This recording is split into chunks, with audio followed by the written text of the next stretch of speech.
जो उस पर कायम रहे, खुदा ने उनको बरकत दी।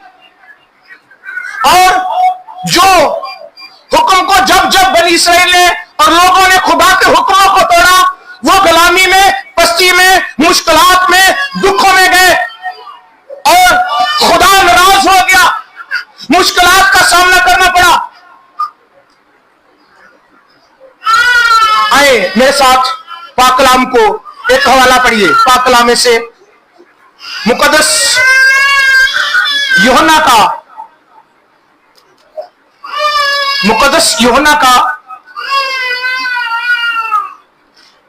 यूहन्ना रसूल की मार्फत अंजीली बयान है, 6 बाब है और उसकी 52 आयत से पढ़ते हैं। लिखा है, बस यहूदी ये कहकर आपस में झगड़ने लगे कि ये शख्स अपना गोश्त हमें क्यों खाने को दे सकता है। यीशु ने उनसे कहा, मैं तुमसे सच कहता हूं, जब तक तुम इब्ने आदम का गोश्त ना खाओ और उसका खून ना पियो, तुम में जिंदगी नहीं है। अहद बांधा उनके साथ ही, उनको 10 हुक्म दिए थे। आपको यह बताया जा रहा है कि अगर आप इस मज़बा पर खुदावंद की हैकल में आते हो तो उसका गोश्त नहीं खाते, उसका खून नहीं पीते, तो तुम्हें जिंदगी नहीं। जो उसकी मेज पर नहीं आ रहे, जो उसका इनकार कर रहे हैं अपने कामों से, अपने रवैयों से, उनमें जिंदगी नहीं। सुनिएगा आगे लिखा है, जिंदगी नहीं, जो मेरा गोश्त खाता और मेरा खून पीता है, हमेशा की जिंदगी उसकी है और मैं उसे आखिरी दिन फिर जिंदा करूंगा। वो मर जाए तो भी आमीन। जो उसका गोश्त खाता और खून पीता, उसमें हमेशा की जिंदगी है और आखिरी दिन जिंदा करूंगा। बहुत से लोगों का यहां सवाल होगा कि जिंदा तो सारे मुर्दे होंगे। अगर हम दानियल की किताब का मुताला करें तो लिखा है, बहुत से लोग जी उठेंगे, कुछ हयाते अवधि के लिए और कुछ जिल्लते अवधि के लिए। वो जिल्लते अवधि के लिए होंगे जो उसके पाक बदन को नहीं लेते और उसके खून को नहीं पीते, उसको कबूल नहीं करते। लिखा है, क्योंकि मेरा गोश्त फिल हकीकत खाने की चीज और मेरा खून फिल हकीकत है पीने की चीज है। जो मेरा गोश्त खाता और मेरा खून पीता है, वो मुझ में कायम रहता है। जिस तरह जिंदा बाप ने मुझे भेजा, मैं बाप के सबब से जिंदा हूं, इसी तरह वो भी जो मुझे खाएगा मेरे सबब से जिंदा रहेगा। हालेलुया। जो खाएगा वो जिंदा रहेगा। ईमानदारों सुनिएगा, पाक कलाम आपकी रहनुमाई करता है। जो खाएगा वो जिंदा रहेगा।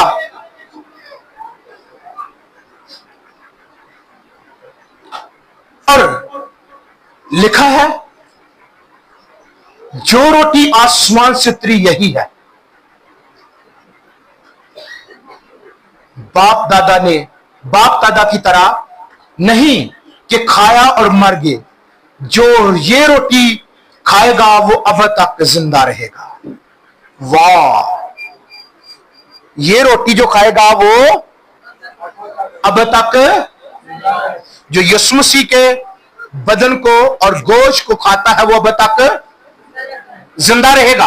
आमीन, हालेलुया।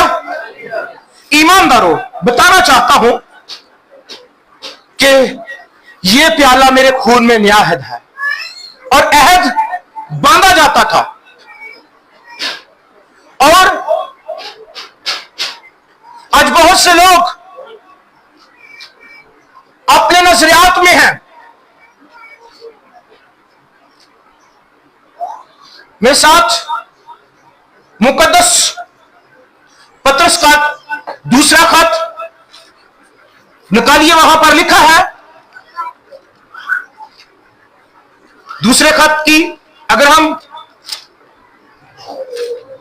चौथी आयत का मुताला करें, दूसरे खत का पहले बाब की चौथी आयत का मुताला करके लिखा है, जिनके बायस उसने हमसे कीमती और नहायत बड़े वादे किए, ताकि उनके वसीला से तुम उस खराबी से छूटकर जो दुनिया में बुरी ख्वाहिश के सबब से है, ज़ाते इलाही में शरीक हो जाओ। मेज पर आने वालों, नए अहद में शामिल होने वाले खराबी से छूट जाते हैं, ज़ाते इलाही का हिस्सा बन जाते हैं, वो आसमानी बादशाही के वारिसात के हकदार होते हैं, वो आसमानी बादशाही के वो दावादार होते हैं। ये वादे किए गए हैं। वादा किनके साथ है? वादा उनको कानून दिए थे, लिखा तख्तियों पर, लिखा खीर जमानों में मैं अपने कानून उनके दिलों पर और उनकी नाराजियों पर और उनके गुनाहों को फिर कभी याद। जिस तरह मुकद्दस दाऊद भी फरमाते हैं, मुबारक है वो आदमी जिसकी खता बख्शी गई और जिसका गुनाह ढांका गया और जिसकी बदकिरदारी को खुदाबंद। Hallelujah, hallelujah, hallelujah. खुदा के जलाल के लिए जोरदार तालियां बजाएं।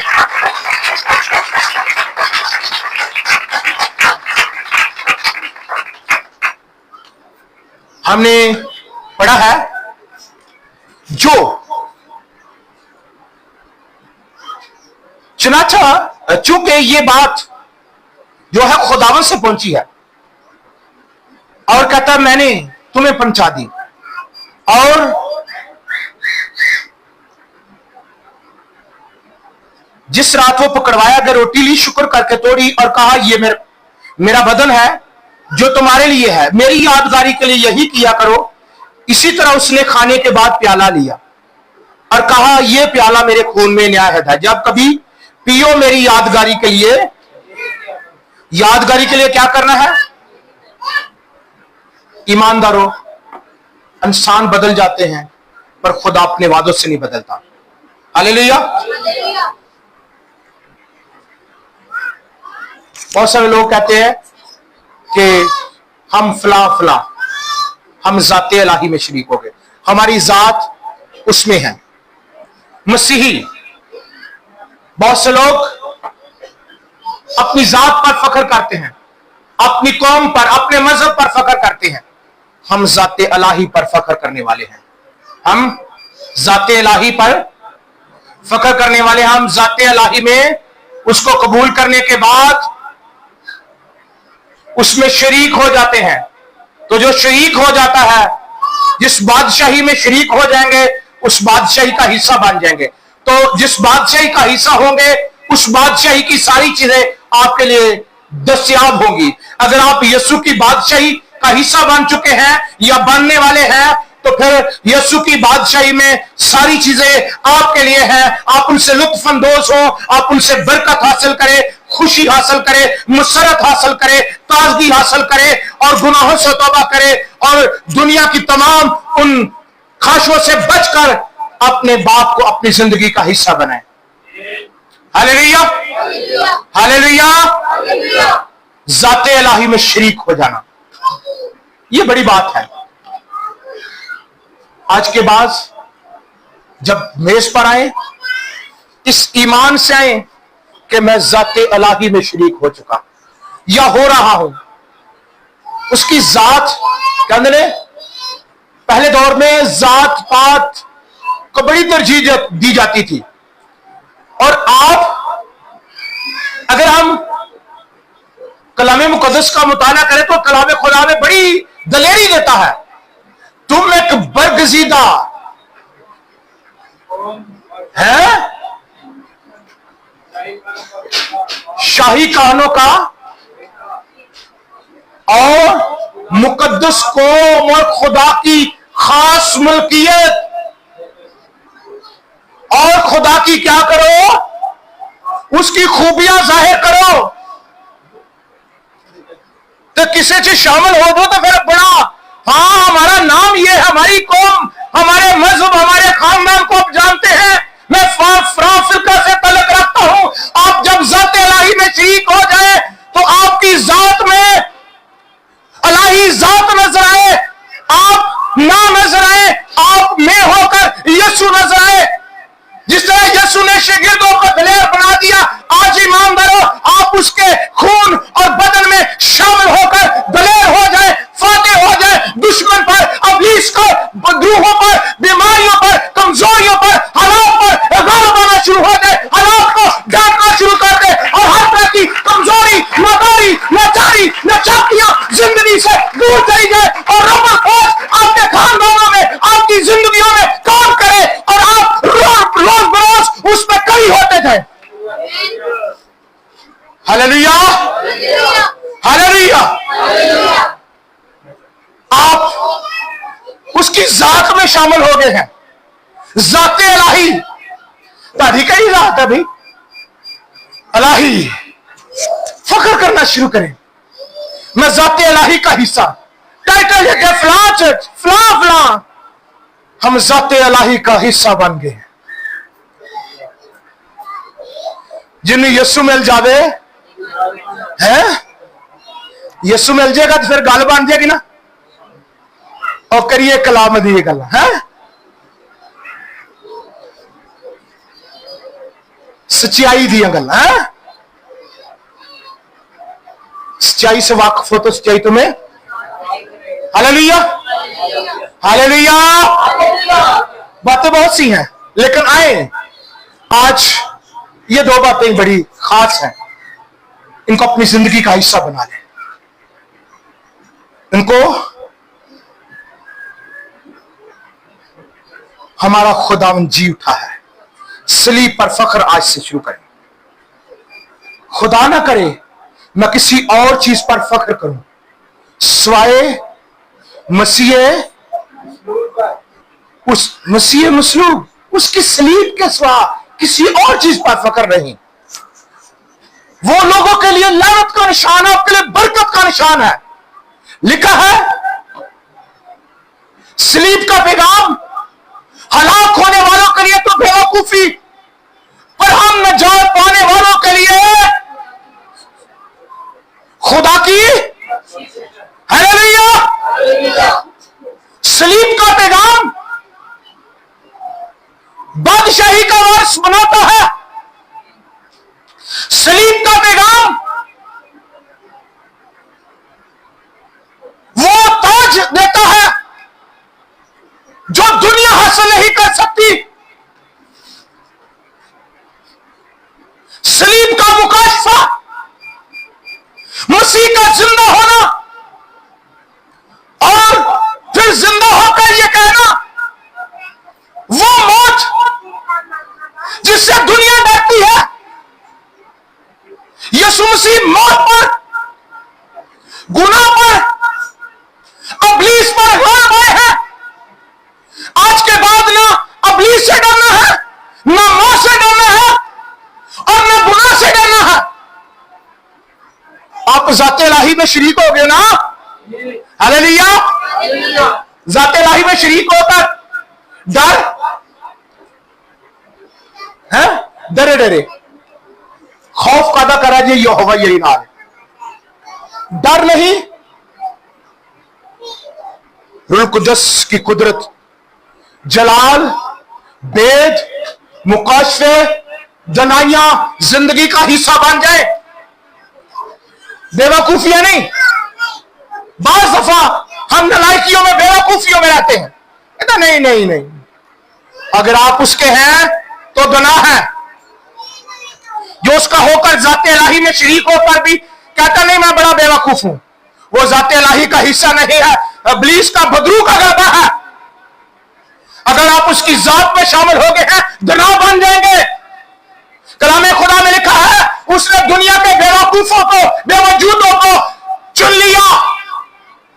आपको चुना है तो फिर गुनाह बना दिया है।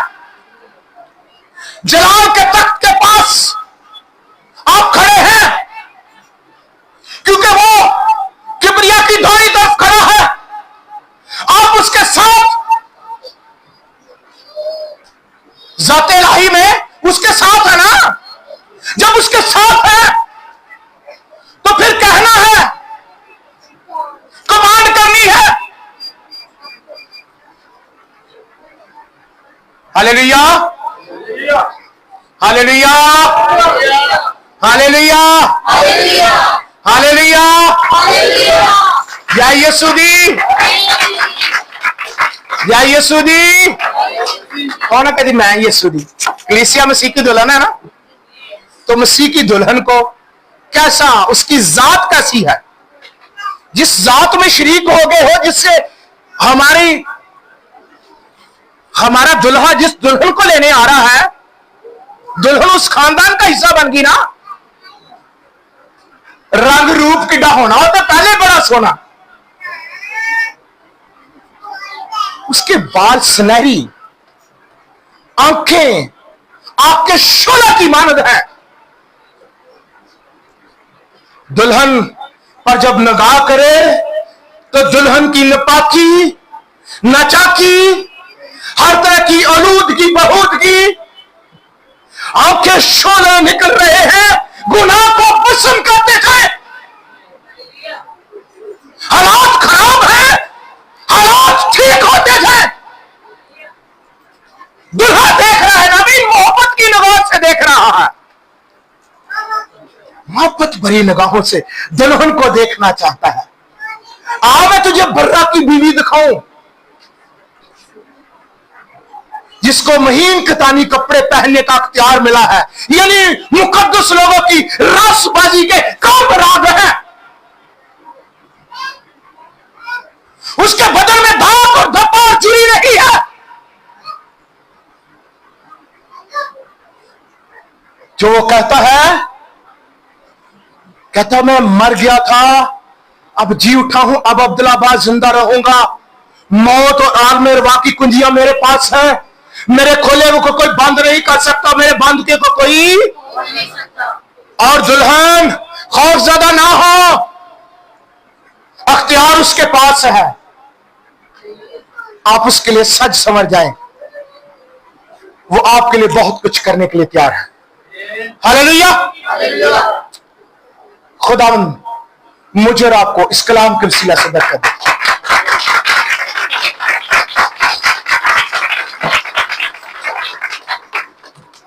आए अपने सिरों को झुकाते हैं और दुआ मांगते हैं। हालेलुया।